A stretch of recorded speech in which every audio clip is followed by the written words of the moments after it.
I'm the kind of person that can talk about books all day long. And so how I wanted this to fit into the theme of using stories. Just a little bit of background. I was planning on doing a similar presentation if we had had the conference last year. I was also scheduled to go to the Michigan Reading Association and MAMSI, which if you middle school educators was one of the first ones I was a part of.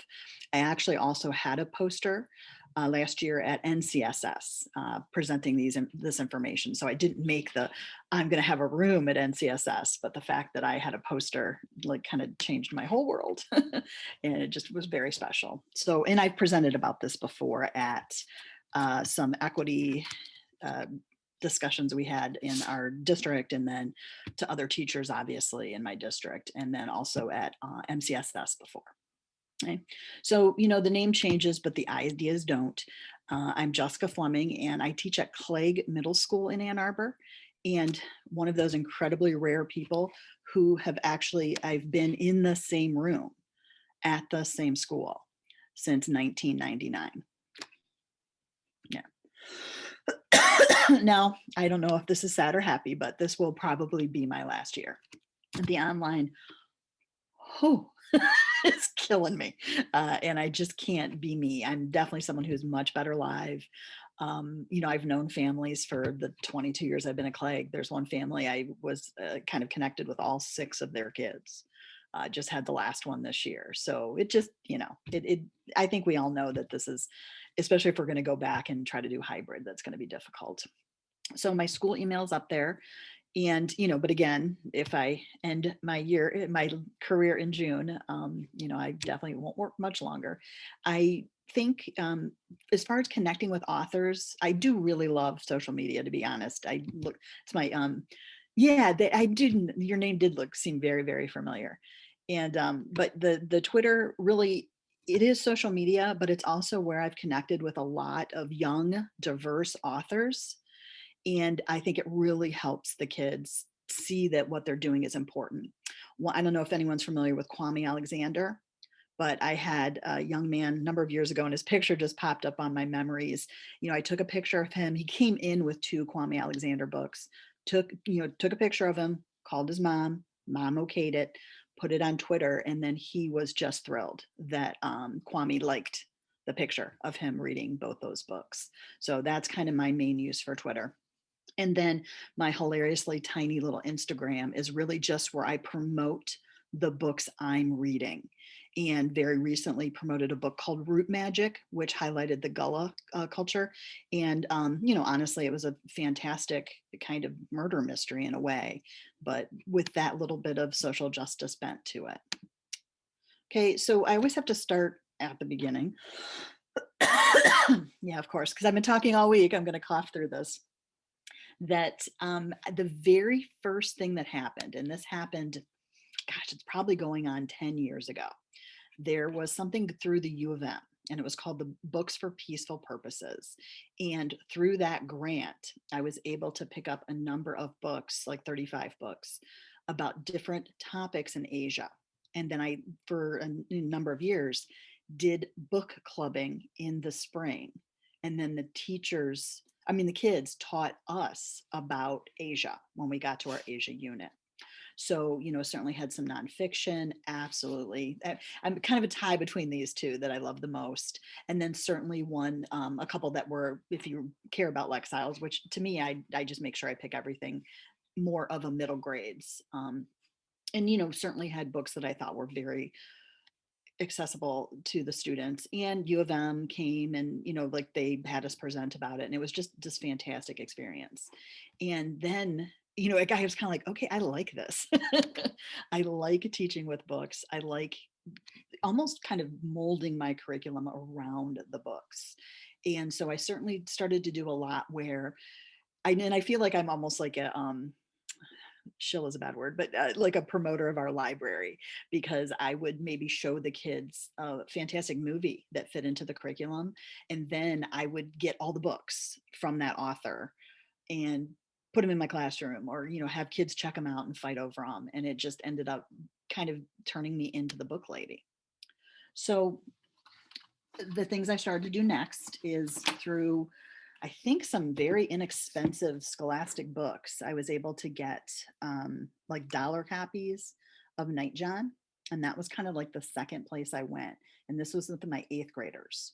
Now, there was this really kind of old movie about Nightjohn, but it really is just so perfect. Sometimes kids aren't ready for some of the heavier items. And this just kind of took off, where we would listen to Nightjohn, watch Nightjohn, do some comparing and contrasting, talk about why the movie was different, why they made certain choices to change the movie. And so it kind of like grew from there, but mostly in US history, which is so strange to think back, because now I do so much with the geography and the ancient history. It's hard to believe that I actually started with 8th grade. Then we moved on to Soldier's Heart, which again is spectacular. It's a great listen. It's, shorter, which I think is kind of cool, where, I do have content I have to teach, but this was spectacular. And then it started to make me mad that everything was by Gary Paulson. So I stumbled across this gorgeous novel in verse, Salt. Now, I will admit this was a little too young for my 8th graders. It's possible maybe I should have started the year with it, but it's basically a white kid and a Native American kid that are friends. And then the War of 1812 comes along. So certainly a little, they get to understand the differences in their communities and why sometimes the different adults don't get along, and the kid. But then if I had a chance this year, I was going to add Bass Reeves, which is another Gary Paulson book. But Bass Reeves, African-American guy out west, being a marshal. And I just, again, thought that would be so good. Now, I didn't get to do this before shutdown, but I always would read a children's book instead. Yeah. So, shutdown got in the way. I did a donor's choose and got a whole, again, it was hard. I can't, I'm sorry. I hope nobody works for donor's choose, but donor's choose really wasn't my favorite way to obtain books. The costs were a lot more than you would expect. They obviously have to cover a lot of their overhead. And so, it was kind of expensive. And that was very, I was kind of embarrassed because I usually find books that are very cheap. So in October or maybe September, 65 copies of this was delivered to Click. And I just went and picked them up and decided, since I can't really do it with my 8th graders the way I wanted, I would read this with my book club students. Okay. So I have done a couple of chapters, but it's certainly been not the best. I bought the Kindle, I bought the Audible, we'd listen to Jason. I would put the words on the screen while we're virtual. And then, really not necessarily, we would reflect on the book, but we would learn more about Phyllis Wheatley, or we would, just connect it to other things going on in our content, since they didn't have the book in front of them. So I still may do chapter 3 with the 8th graders, but as you know, the trying to get work in things in this system has been kind of tough. Anyone else want to throw out a title or a book? I still can't believe you're here. So, if you're like my students, I'd like to know if you're really here. Any questions for me or somebody else? Don't make me do wait time. I'm terrible at it. Was any? Jessica, I just finished a book myself, and it might be for high school. I don't know, but it's called The River of Doubt. Is that That's by Candace Miller. Right. Yes. And it's Theodore Roosevelt's last journey. Sure. Have you read the other one that she wrote about Garfield? Is that the same person? I'm not sure, but this was a gift to me, so I'd never seen this book before. Okay. It reads like a novel. Sure. Yes. That's why I think I remember the book. Yeah. And there's a huge contrast in this book that you can see right away between Theodore Roosevelt and his guide that he used as the leader of the expedition down the River of Doubt. And his last name was Rondon. And he was from South America. And he said, Rondon in his expeditions to put in a telegraph said that, there are going to be some prehistoric tribes that we're going to come across. Sure. And he said, do what you can, but do not kill. If you have to sacrifice yourself, do not kill them. He was quite a humanitarian, and Sure. he believed in respecting native peoples. And Roosevelt said he did not subscribe that the only good Indian was a dead one, but he said 10% of them deserve to have your eye on them, So he was very distrustful of native peoples. Sure. And the contrast between these two historical figures is brought to light in the book. And of course, traveling down the Amazon has its own at that time. Its own challenges and things. So it was a fun book, but you could see some real contrast there. Yeah, and that's where, again, like if I've read a book, even though, it might not appeal to some kids, it's going to appeal to others. So I always kind of make a point to say, whatever we're reading, like this was the book I read, or this was the movie I watched. I went to a previous session where he was talking a lot about the John Adams. And I've obviously promoted that just a million times to my students because it just was so special for me.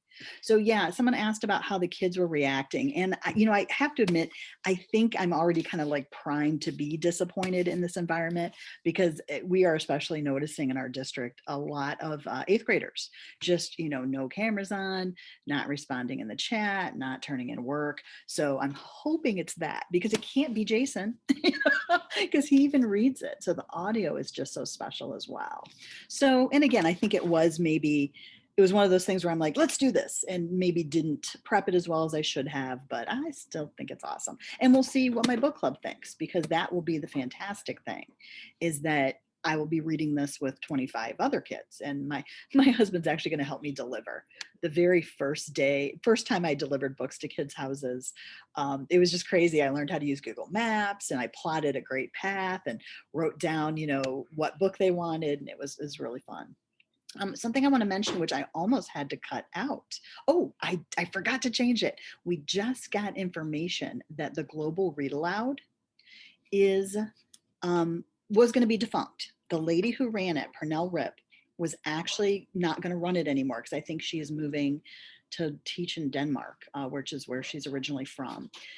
But someone, I guess, is picking it up, or she is doing it again. But for a couple of years, sorry, my family's decided to have a conference like 5 minutes away from me. Yeah, got it. Okay, one more thing. Okay. At least my dog doesn't have her squeaky toy while I'm trying to present. So, but I did this thing where you would read a book and you would connect with people all over the world. And I did it through regular mail. I certainly was not at that time ready to do Flipgrid and mystery readers and things like that. So very certainly, this was, again, just life-changing with my 7th graders. And so we read Refugee, and that was absolutely spectacular. And Long Walk to Water. I don't like the audio for Long Walk to Water. It'd be one of those things that when I retire, maybe I'll record it for my friends who still want to use it with maybe, a little more style and sound effects. But since we begin the year with it, talking about how it is difficult for some students to go to school at all, hoping that will help them appreciate the education that they're getting. It was just a fantastic experience. And then what was kind of cool too is once we read Refugee and the kids found out that other people don't have any books, they're never able, they lose everything. Mahmoud loses kind of his backpack at some point, and that really affected my students. So we ended up getting 2 suitcases full of children's books that the kids donated, and school supplies. And we donated that to our local refugee service agency. And that was just a spectacular thing to happen. I still don't believe it did, to be honest, because it was so special. But when you connect with the other families, the other schools, other classrooms, you basically send postcards. And so you do a postcard exchange. So we were sending postcards to France, to India even, a lot to Canada, and then we would get the postcard back. And you could hear a pin drop whenever I was like, oh, we got something from Japan today. And then, everybody would settle in, and, they weren't super spectacular, lots of information. It was just, my name is, I live here, these are the things I'm interested in. But that connection, that ability to send and receive mail was so incredibly special that the global read aloud just absolutely changed me. And so I really highly recommend looking into it, seeing what the books are going to be, because Stamped was actually the book this year. But since, we had just gone virtual, wasn't quite sure how we are going to use it, I kind of missed the global read aloud this year. But again, I'm so glad someone picked that up, because for 3 years, it was just a phenomenal thing that we did. I think I put the new book. Yeah. So this was the one we did most recently. Another absolutely beautiful story. If I'd been thinking a little more quickly, there's an interplay between a Christian kid and a Hindu kid. These are kids who are living on their own, trying to take care of themselves in India. And we could have probably put this in with our religion unit. And again, loved reading it. I did it with one class. So then you want half of the 7th grade. So then the other 7th grade language arts teacher ended up using it as well. And then I really plan, when we get back together, to make sure this gets into the hands of anybody who wants it. I really foresaw maybe having kind of a whole school book, but everybody's got their things that they love, and I love books. But yeah, I'm actually delivering 6 of those. My book club kids got a chance to pick other books, and 6 of them also wanted the bridge home. So here comes the big thing, the thing that probably changed me the most. Has anyone actually? Oh, sure, yeah, very definitely. I still can't believe people came. So I've got all my slides, and I'll send those to you. Has anyone actually even heard of Project Lit Community? I was okay. I figure because we're social studies, we don't end up hearing about it. I'm still not quite sure. People ask me all the time, how did you find it? And I don't know. I was taking a lot of social justice training through my district. We have this thing called Justice Leaders through the WISD, the Washtenaw Intermediate School District. And I was just going through all of their training. And I think at one point I was like, put social justice and books. Hang on. I might want to hang on and say this. Look at that. But I came across this story and this guy in this program, and kind of got in really, really, really early. Yeah. And that's what I'm kind of thinking too, is that it's been very hard to grade writing in the virtual setting. So that's actually another reason I'd like to get back, would be this chance to have the students do some of their reading as well. Yeah. I'm sorry, I'm stopping to read the thing in the chat. But Project Lit Community is the thing that has absolutely, it got to be brutal, maybe kept me from retiring. Having my student book club has just absolutely changed me.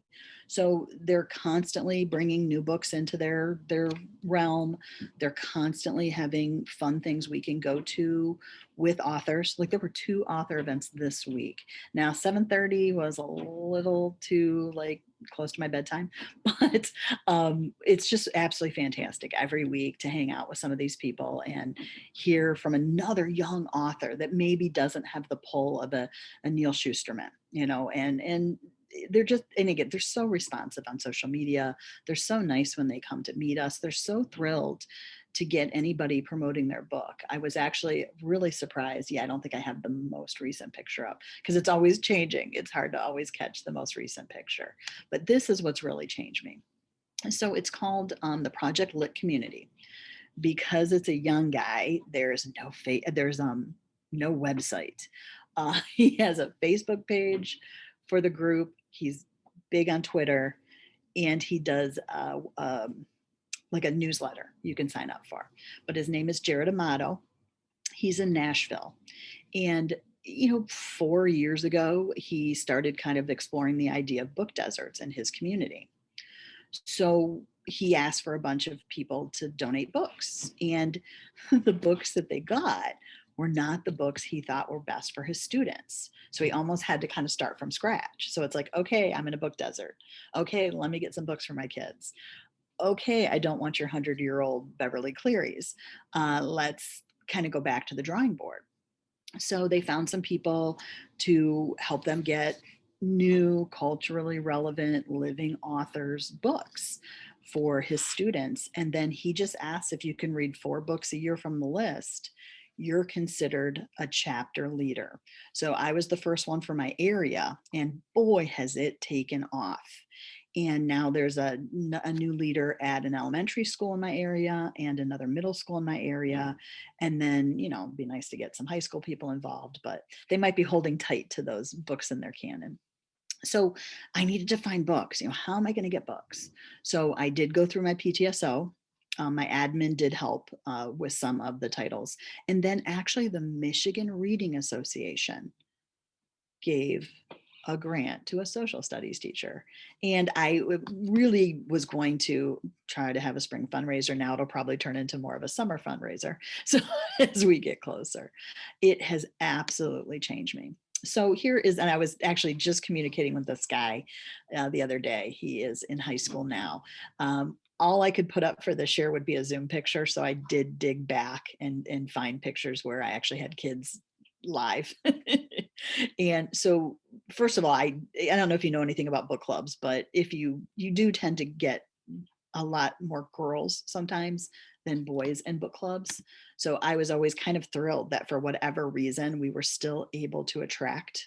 And that's true even virtually. We still have a nice handful of young guys who are in the book club with us. So, I would definitely promote the books we were reading, always a little heavy on the Jason Reynolds.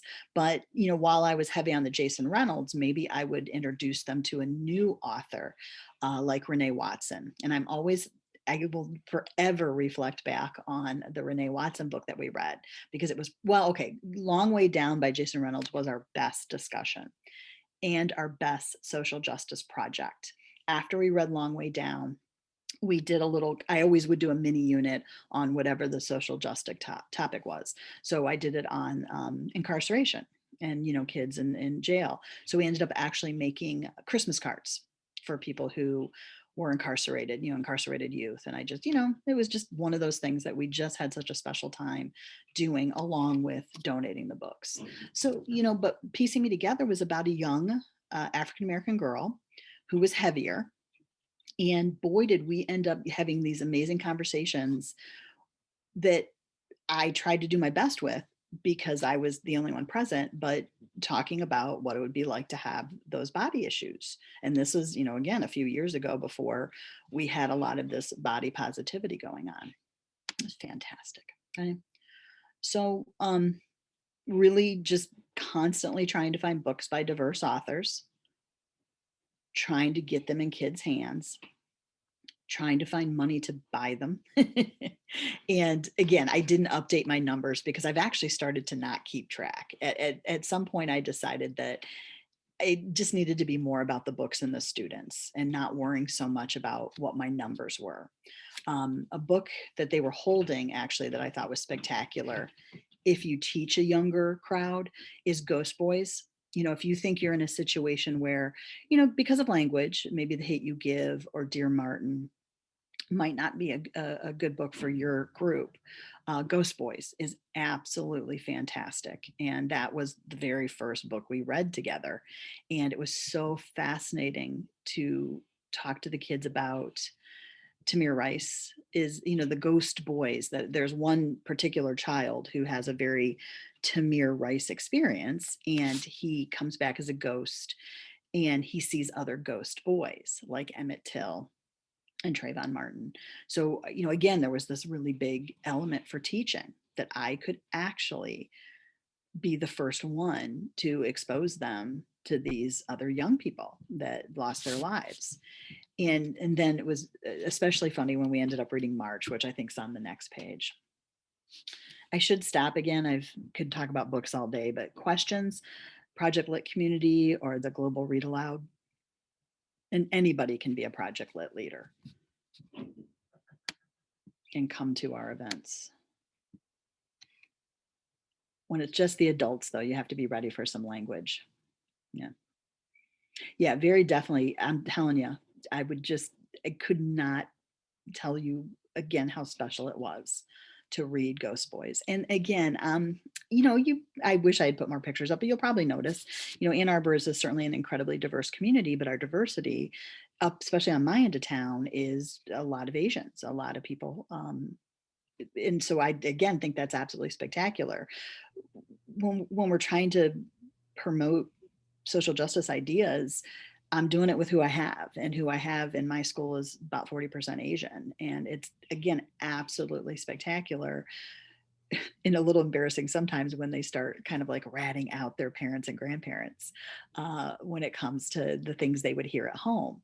And again, like, I would totally get that and talk to them about that. Like, yes, I know my grandma too.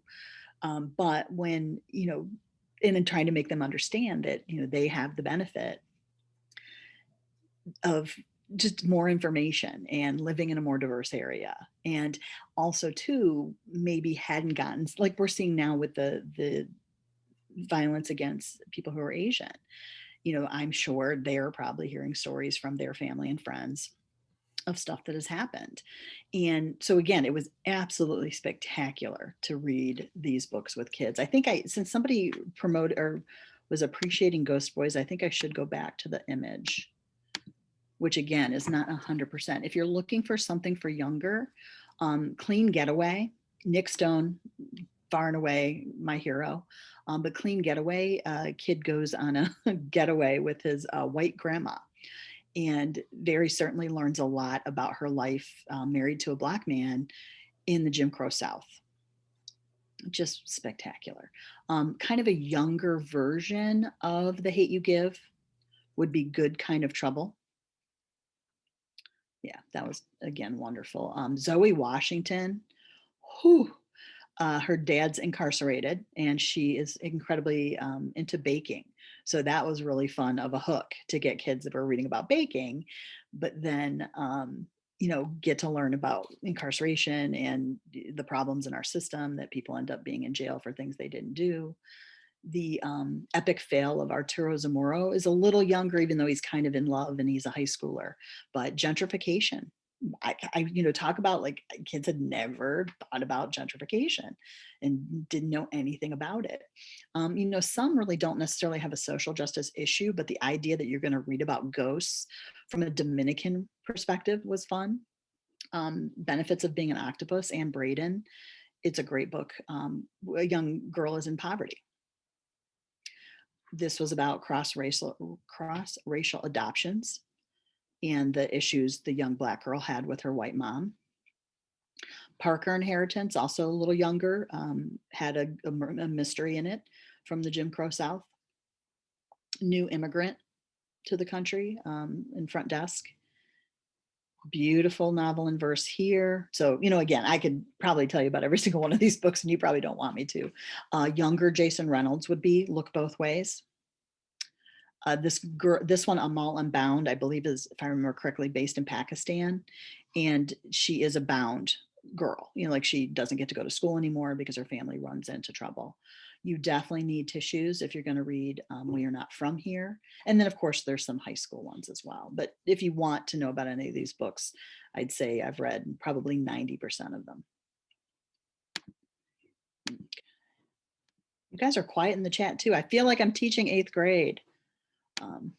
So just, I wanted to kind of show you. Jessica, I'm going to talk again. Yeah. I'll save the day. I'm a social studies consultant in Monroe County, so we're not that far from you. And, our community is not very diverse. And I'm kind of on a mission here to fulfill an idea that I've had with regard to something that I read in Rich Milner's work, professor at Vanderbilt University, where that predominantly white schools need to learn more about social justice than a diverse school population. And I am reading one of his books right now, and I'm thinking about this presentation in the context of how might I get secondary social studies teachers to partner with literature teachers in around some book club things around social justice, and get some success going a couple of ways. Yeah. And I will I tell you, am, I did go to a program last time we were in person at MCSS, and there was a lady from Flint, and she actually went to the language arts teachers, and she's like, I would like to take this book from you, and that way they had one of their typical novels kind of off their plate, and then she could bring it in and do it from a social justice perspective. Now, again, a few years ago, the canon, it ended up being The Jungle, but still, like, the language arts teachers were so thrilled to have someone like take a book from them, but then she could put in labor rights and talk about the people who started those movements. And it really did, she said, it just made her the hero of the school. So that was just one thing I'd heard. okay, that's great. I may not be able to change the world in my lifetime, but I'm going to go out with my boots on, so to Yeah. speak. And I'm an English major and also social studies, so I appreciate both worlds. And and I used to lead the young authors student enrichment program at our ISD. And a few years ago, we had a guy who is an author illustrator, and he wrote a book called Guy Non or something like that, or Gaig, Gaig. Yeah. The word for white person. And Guy John or something. Yeah. And it's a graphic novel. Do you know him? I don't, but I know I've come across that book because when we were doing the unit where we talked about Japanese internment, that was my hook book. Like, the kids would read Paper Wishes, but again, it didn't hook everybody because it was from a little girl's perspective. But, and again, I'm sorry, I can't pronounce it either, but that graphic novel that was kind of from a boy's perspective would help me, make that group where we would have enough kids to do a presentation about the Japanese internment. He did another book too. I think it was The Colored Water, and the kids are from the country or something, and they go in and the drinking fountain says colored water only, or something like that, and they didn't know what that meant. So and it was a really nice book for elementary kids to learn about that time in history. I just wanted to promote, if you end up going out to find Project Lit Community, they do have different versions of this graphic where they have pulled out the middle grades and the YA. And so that's incredibly helpful. Also, I just wanted to promote some websites there where I've gotten some incredibly inexpensive books. And I'm not sure yet, like this book here, Internment, where people who are of a Muslim background are put into internment camps. It was a big book a couple of years ago, and it's definitely kind of running a little bit, not as popular anymore. So it's a book I believe you can get from either bulk bookstore or Books for School for maybe $3 to $5 a copy. All American Boys is the one I just did with my book club, and that was fun because it's two kids, one African-American boy beaten up by a policeman, and then the white kid who has to like journey through his wait a minute police beat people up travels. And it was very cute. My kids were like, oh yeah, Quinn's like in first kindergarten, and I think he might have gotten to like fourth grade when social justice is coming up. But and again, it was just a fantastic conversation, and with 25 kids on their lunch break on a Wednesday. So yeah, I do think, and again, I tend to be the person who would just buy a book to help me solve a problem. And so I'm just very excited to think that I can, get books like All American Boys for $5 a copy, or $3 a copy for, I believe it's Long Way Down, which is absolutely just my favorite one that I've done with my smaller book club. So, really, if you want to go into a language arts teacher's heart, please buy them a book. You know? And then I guess my favorite thing now is that I have all these books that people who are doing short, maybe small classes with kids who are looking for extra, they need some extra help with language arts. And so they might have 4 or 5 kids. And, again, I know for my one partner teacher, he had like 5 boys. So he like literally came to my room. He's like, I got to have a book from me, because they're not going to deal with anything that's a little bit older, that, isn't representative of them. And I think, yes. Okay. Now, 2 really important questions in the chat. And I had to give up, and I know that's terrible.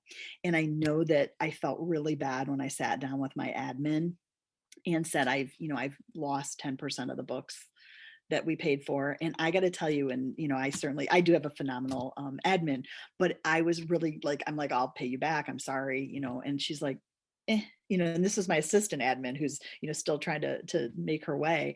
And she was like, 10% is not so bad. So, because again, I had to just give that up, that I resell shop all the time. When I'm getting something for $3 a copy, I do. And I know it's probably terrible that when I don't know if you guys still do, but very occasionally I'll still maybe get a Starbucks gift card from a family for, something. And I've really started to push and just say, you know what, I make my own coffee. I would prefer an Amazon gift card. So I very certainly, like, I just had a kid leave to go back to Asia. And yeah, so I ended up getting the Amazon gift card, which I can put right towards the books. I'm looking at my time, and I just kind of wanted to let you know that, like, going through fictional characters gave me a chance to talk about real people. I definitely still laugh whenever I think about Joaquin, who came in and asked me if John Lewis had copied The Watsons Go to Birmingham. And I'm like, oh no, honey. John Lewis was there. Like, he had that experience. Christopher Paul Curtis actually copied him. Anyway, it was just one of my best conversations. So I know this is something I just started this year with virtual, because they're so quiet. I actually started read alouds my first 5 minutes. Because we are having trouble connecting virtually sometimes. So sometimes it's just, Dolly Parton came up because she gave money for a vaccine. Frederick, I just always read because Frederick is me and, has different things to give. But sometimes like Kadir Nelson is one of my favorites. So we've certainly read some of his books. 8th grade, I'm building a lesson around The People Shall Continue. Sometimes it's just because I got it as a $1 book through Scholastic. And this one was just beautiful. I never heard of it. It just happened to be the $1 book. So I bought 25 of them to put in my little free library over the summer. This was another one I actually got as a $1 book. And this was a great one to read over Thanksgiving, because, it's about being grateful year round. Since I could get this one for $1, I actually gave this to all the advisory teachers, so we could all kind of read that with our groups last year. Was really glad to stumble across this one, because like I said, we are 40% Asian in my community and my end of town. And so learning about Maya Lin, I thought was very special for us. And then some are just for fun, because I like them and I think they're beautiful, and I can introduce them to an author that, and if you look for Matt De La Pena, he actually has books for kids, the older ages. He just also is known for his other books. I think he has a really good book about basketball. Okay. Jessica, have yeah. you got the book by Charlie Mackesy, The Boy, the Horse, the Rabbit, and the Mole? No. Okay, that sounds interesting. It's by Charlie Mackesy, Mackesy. And he is a #1 New York Times bookseller, and I'm ordering that book. I'm going to give it to some people that I care about. Mm-hmm. He is a great artist, and he gets people thinking about the important things, and that emotional wellness that's missing so much these days. Because of the pandemic. This book is that's just why this one was so special for that. Yeah. Mm-hmm. But you got to get that Charlie Mackesy book. I think it's the boy, the horse, the rabbit and the mole is Okay, yeah, I missed the last animal. Okay. yeah. So as far as like trying to hang on to my books, if my school has bought them, then very definitely this one's actually mine, I think. They get stickered, they might get covered in laminate, so people know already they don't belong to someone else. If they were $1 and they're going in my free library, I usually just cover this here. I'm just about to make book deliveries. So for my book club, I made a bigger sticker. It's a 2x4 inch that says, Clegg Middle School, Cougars Care Book Club. So, it just depends on what the deal is. If I've gotten it inexpensively and I don't expect it back, I still usually at least put my name on it. If the school has bought it, I'm really debating about the donors choose. Like, I'm not sure what to put on those, because they're kind of meant for school, and the people who were donating it were meaning for it to be read in school. But it's funny how even when I've gotten donations, I really I'm probably a little too friendly with my librarians, and I happened to meet somebody at an author event who works for Simon and Schuster, and so I've been able to get some donated. So I figure anytime one's donated, that's not really mine. I will just let someone else have that one. Okay. Okay, thank you. Yeah, I wasn't sure, and I'm going to definitely put the big fat sticker on my donors choose, and that way I'll be pretty sure to have those come back. Okay, so yeah, just some unexpected returns. I really feel like the kids will come to me for reading suggestions. And then it got to the point a couple of years ago, they're like, we know you have a book title, because, when we're talking about Revolutionary War, I will definitely bring up Fever, Forge, Ashes, I of course forget the name of the first one. And I've met L'Oreal Sanderson, which is awesome. And I can tell them that, I have a picture of my room where I met Jason Reynolds. And so I just feel like I can recommend something else, because they know that I know what I'm talking about. They know that I'm just understand that the books there are super special. And then very definitely there's going to be some pitfalls, and we've already hit the one, which is, yes, I do have this issue where I had to make a budget, and I just kind of calculated, like, if I don't go to Starbucks even once a week, that's about $20 to $30 a month. And that is my book fund when I'm going to garage sales and resale shops. I do have the issue sometimes where I will read a book and then spend all that time and then realize that it's not good for us.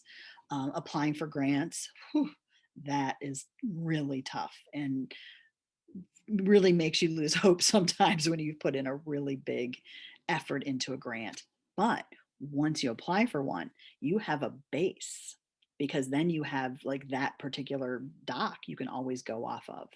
I debated about the covering with contact paper so that they definitely don't look like, they look more like a library book that way.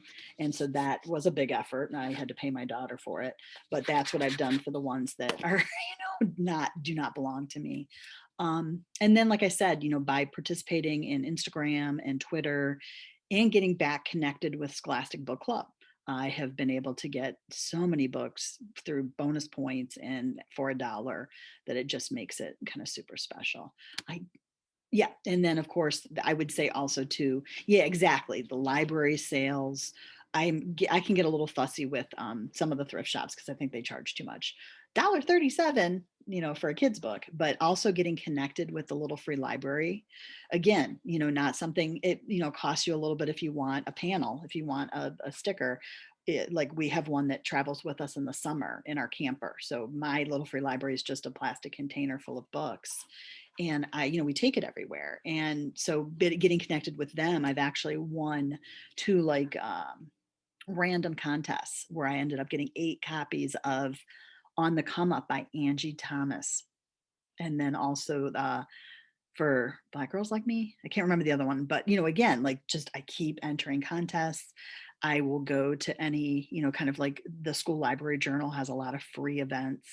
And I think as you get, and yeah, I would say Little Free Library is kind of is what's changed my life in the summer. Is I would resell shop. I literally just had a plastic container in my room, and the kids would mob it on Monday mornings to see what I had gotten. And then I just kind of make sure I'm a little picky about what I buy. because again, I am spending my own money on some of these. And so I want to make sure I highlight. And again, I'm always astounded what's been given away. In particular, the Goodwill in Livonia. I'm always, when I get there, because it's where my husband works, I'm just shocked at the stuff people give away. So, if you just want to play around with some books and you do end up being back in the classroom, one of the things I got started with, and I became a big friend of the librarian because then she will order the stuff you want, is I take my kids down once a quarter. And we just I'll pull every book on the Incas, the Aztecs, and the Mayans. And the kids will sit and look at that. And they're so not used to being in the library for social studies and are able to kind of choose what they want to read, that it's just one of the most popular days. Like if we get done with a unit like the Civil War and they have questions about all kinds of other things, again, pull all the books, put them on the tables, bring the kids down and let them, read more about what they're interested in. So I think that's about my last slide. Okay, so yeah, and why do I do it? Obviously, it just absolutely has kept me from retiring and has really helped me build some amazing connections and just that ability that no matter what we're talking about, I say, oh, and I read this book, and then I can type that book now in the chat, or I would show the copy of it, and then again, kids would always be interested.